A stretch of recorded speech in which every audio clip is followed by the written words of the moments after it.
दोस्तों, एक्सप्लेनेशन शुरू करने से पहले आपसे बस इतनी सी रिक्वेस्ट है कि अगर आपको मेरी एक्सप्लेनेशन पसंद आती है तो वीडियो को लाइक ज़रूर करना और चैनल को भी सब्सक्राइब कर देना और कमेंट में बताना मत भूलना।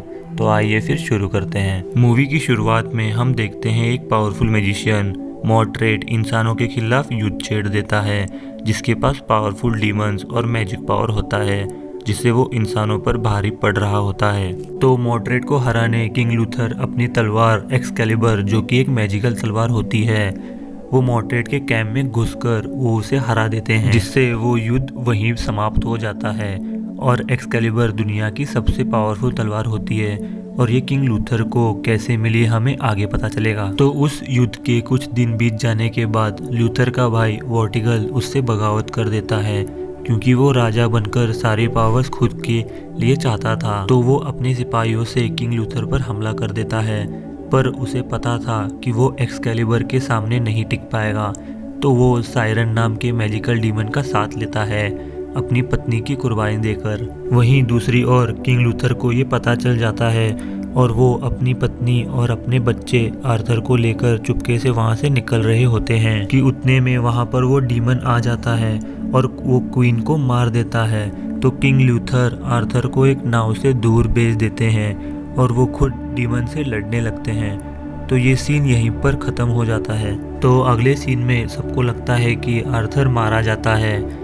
तो आर्थर बहते हुए एक सिटी पहुंच जाता है, जहां पर कुछ प्रोस्टिट्यूट उसे अडॉप्ट कर लेती हैं। और वहीं दूसरी तरफ वॉर्टिगल राजा बन जाता है और मेज टावर फिर से बांधने का काम शुरू करता है, जिससे मॉर्ग्रेट को डार्क पावर मिली थी, तो वो भी उसी डार्क पावर को हथियाना चाहता था। तो वहीं दूसरी ओर आर्थर का बचपन चोर, फाइटर और व्यापारियों के बीच गुजरा था, जिस कारण वो बहुत शातिर बन चुका था। तो वहीं मेज टावर का काम लगभग पूरा होने वाला होता है कि एक दिन अचानक नदी का सारा पानी सूख जाता है, जिससे एक्सकैलिबर तलवार उन सबको दिखती है। तो सभी उसे निकालना शुरू करते हैं, पर कोई निकाल नहीं पाता, यहाँ तक वॉर्टिगल भी नहीं। वो इंसान के आकार के पत्थर में गड़ी होती है। तो मेज टावर की डार्क पावर को एक्टिवेट करने के लिए मॉर्टिगल को वो तलवार चाहिए थी, क्योंकि किंग लूथर की ब्लड लाइन एक्सकैलिबर से जुड़ी होती है। तो किंग लूथर के बाद उसका बेटा ही उसे निकाल कर उस पर कंट्रोल कर सकता है। तो वॉर्टिगल समझ जाता है कि आर्थर अभी जिंदा है, तो वो अपने सैनिकों से बोलता है कि हर जगह से लोगों को पकड़ कर लाओ, ताकि उनमें से अगर किसी ने तलवार बाहर निकाली तो उन्हें आर्थर मिल सके। तो वो सभी जगह से लोगों को लाना शुरू करते हैं और एक दिन किसी बहस के चलते वो आर्थर और उसके दोस्त को भी पकड़ कर ले आते हैं। पर आर्थर को अपने बारे में कुछ नहीं पता होता, तो वो तलवार निकालने के लिए बोलते हैं, तो वो चला जाता है। पर वो जैसे ही तलवार को पकड़ता है, उसे एक्सकैलिबर की पावर फीड होती और उसे पास के विजन्स आने लगते हैं। तो वो तलवार को निकाल देता है, पर उसकी पावर्स को संभाल नहीं पाता, जिससे वो वहीं पर बेहोश हो जाता है। तो सभी को पता चल जाता है कि वो किंग लूथर का बेटा होता है।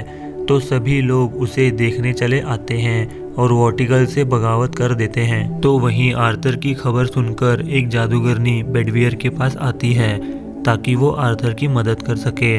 बेडवियर किंग लूथर का जनरल कमांडर था। वहीं दूसरी ओर वॉर्टिगल आर्थर से मिलने जेल में आता है और उसे बताता है कि तुम किंग लूथर के बेटे हो और तुम ही एक्सकैलिबर को कंट्रोल कर सकते हो। तो वो लोगों पर अपना डर बनाए रखने के लिए और एक्सकैलिबर की पावर हासिल करने के लिए वो आर्थर को पब्लिकली एग्जीक्यूट करने वाला था। तो दूसरे दिन आर्थर को पब्लिक के सामने लाया जाता है। तो वो सभी आर्थर से तलवार को निकालकर उसकी पावर दिखाने और तुम ही बॉर्न किंग हो साबित करने बोलते हैं। पर वो ऐसा नहीं करता, क्योंकि उसे अपने दोस्तों को बचाना था।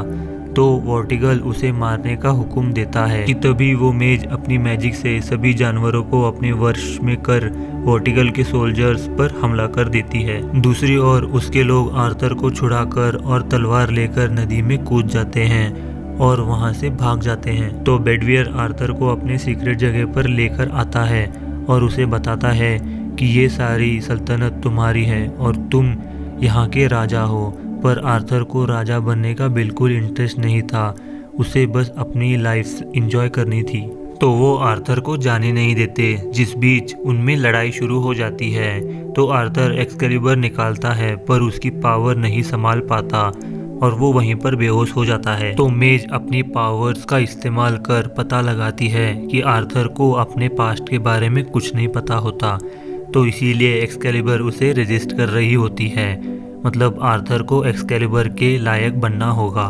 तो वहीं मेज डिसाइड करती है कि आर्थर को डार्कलैंड भेजेंगे, जहां आर्थर को वो तलवार डार्क मेज टावर ले जानी होगी और वहीं पर उसे सारी सच्चाई पता चलेगी। तो बेडवेयर और मेज उसे एक आइलैंड के जरिए डार्कलैंड भेज देते हैं, जहां पर आर्थर का सामना बहुत से खतरनाक जानवर से होता है, पर वो उन सभी से लड़कर आखिर मेज टावर पहुंच जाता है, जहां पर एक्सकैलिबर अपनी पूरी पावर रिलीज कर देती है और आर्थर को पास्ट के विजन दिखाई देते हैं। और वहीं हमें पता चलता है कि वॉर्टिगल ने सायरन नाम के डीमन से डील की थी कि वो अपनी पत्नी का सेक्रीफाइस देकर वो खुद डीमन में कन्वर्ट हुआ था, जिसमें किंग ल्यूथर और उसकी लड़ाई हुई थी, जिसमें ल्यूथर हार जाते हैं और वो एक्सकैलिबर को अपने अंदर गड़ा लेते हैं, जिससे वो पत्थर में बदलकर नदी के अंदर चले जाते हैं। तो आर्थर तलवार चलाना सीख जाता है, पर वो अभी पूरी तरह से कंट्रोल नहीं कर सकता था। तो वो वापस आ रहे होते हैं, तो मेज उसे तलवार का राज बताती है कि पहले मेज और इंसान दोनों शांति से रहते थे, पर एक दिन वॉर शुरू हो जाती है, जो कि वॉर्टिगल ने शुरू की होती है, क्योंकि उसे राजा बनकर पावर्स हासिल करना था। तो मॉर्गेट से मिलकर पहले मेज किंग को मार देते हैं और उनकी पावर्स हथिया लेते हैं, और उसके बाद वो किंग लूथर को मार सके। तो मॉर्गेट ने मेज किंग को मारकर डार्क पावर को अनलॉक कर दिया था। तो एक मैजिशियन ने अपनी कुर्बानी देकर एक्सकैलिबर का निर्माण किया था और मेज टावर को तोड़ दिया था, जिससे एक दिन लेडी ऑफ द लेक के जरिए एक्सकैलिबर किंग लूथर को मिल जाती है और किंग लूथर के ब्लड लाइन को अटैच कर देती है। और उसके बाद किंग लूथर ने मॉर्गेट को मार दिया था, पर वॉर्टिगल उन्हें मार देता है और उसके बाद वो बहुत सारे मेज को भी मार देता है और मेज टावर फिर से बनाना शुरू कर देता है। तो वहीं एक्सकैलिबर अपनी पावर्स की मदद से वो पानी पूरा सुखा देती है, क्योंकि मेज टावर लगभग कंप्लीट होने वाला होता है। तो आर्थर समझ जाता है कि उसका अगला काम वॉर्टिगल को ख़त्म करना होता है और ये लड़ाई लड़ने को रेडी हो जाता है। तो आर्थर बोरॉन से मिलता है, क्योंकि इनके पास बहुत बड़ी सेना, पैसा और आधुनिक हथियार होते हैं। तो आर्थर बड़ी चालाकी से उन्हें मना लेता है। तो पहले वो वॉर्टिगल के जहाज़ों को डुबाकर नदी का रास्ता रोक देता है और फिर वो उसके पैलेस को आग लगा देता है। तो वॉर्टिगल लंडनियम में सभी बोरॉन से मिलने की बात करता है। तो हमें पता चलता है कि उसकी एक सर्वेंट बेडवेयर से मिली होती है। तो आर्थर वॉर्टिगल को वहीं पर मारने का प्लान बनाता है। तो दूसरे दिन वॉर्टिगल लंडनियम में पहुंच जाता है।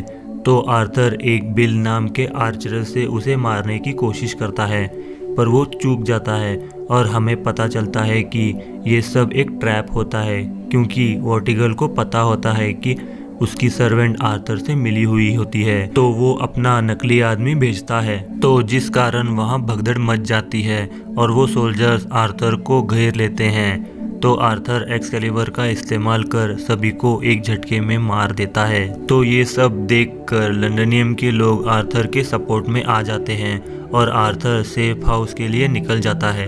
पर अचानक वहाँ पर वॉर्टिगल उसके एक दोस्त को पकड़कर मार देता है और आर्थर उसके बेटे को लेकर चला जाता है। तो आर्थर ये सब देखकर फ्रस्ट्रेट हो जाता है और एक्सकैलिबर को नदी में फेंक देता है। तो वो तलवार लेडी ऑफ द लेक पकड़ लेती है और आर्थर को पानी में खींच देती है और उसे फ्यूचर का सीन दिखाती है, जिसमें अगर उसने ये तलवार गवा दी तो हर जगह पर तबाही हो जाएगी। तो लेडी उसे मेज और तलवार पर ट्रस्ट करने को बोलती है। तो आर्थर के बाहर निकलने पर उसे बेडवेयर और जॉर्ज मिलते हैं और बताते हैं कि तुम्हें लोग अब बहुत पसंद करने लगे हैं और सभी तुम्हारे साथ हैं। तो वहीं जब सभी बेडवेयर के सीक्रेट लोकेशन पर जाते हैं तो उन्हें सभी लोग मरे हुए दिखते हैं, पर वहाँ वॉर्टिगल का कमांडर होता है, जिस पर वो कहता है कि मेज और तुम्हारे साथी हमारे कब्जे में हैं और अगर तुम उन्हें जिंदा देखना चाहते हो तो तलवार वॉर्टिगल को दे दो। तो अगले दिन आर्थर तलवार को बेडवेयर के साथ वॉर्टिगल के पैलेस में भेज देता है, जिस पर वॉर्टिगल को लगता है कि तलवार के बिना आर्थर से कोई खतरा नहीं, तो वो मेज को छोड़ देता है, जिस पर मेज आर्थर पर प्रोटेक्टिव मैजिक करती है और आर्थर वॉर्टिगल से मिलने जाता है। तो वहाँ वॉर्टिगल एक्सकैलिबर से आर्थर को मारने वाला होता है, पर मेज का एक प्लान था। उसने अपने मैजिक का यूज़ करके स्नेक को चील की मदद से वॉर्टिगल के पैलेस में भेज दिया होता है, जहाँ पर वॉर्टिगल उस स्नेक पर हमला कर देता है। तो वो तलवार पिलर में अटक जाती है, जिसे अब आर्थर ही निकाल सकता है।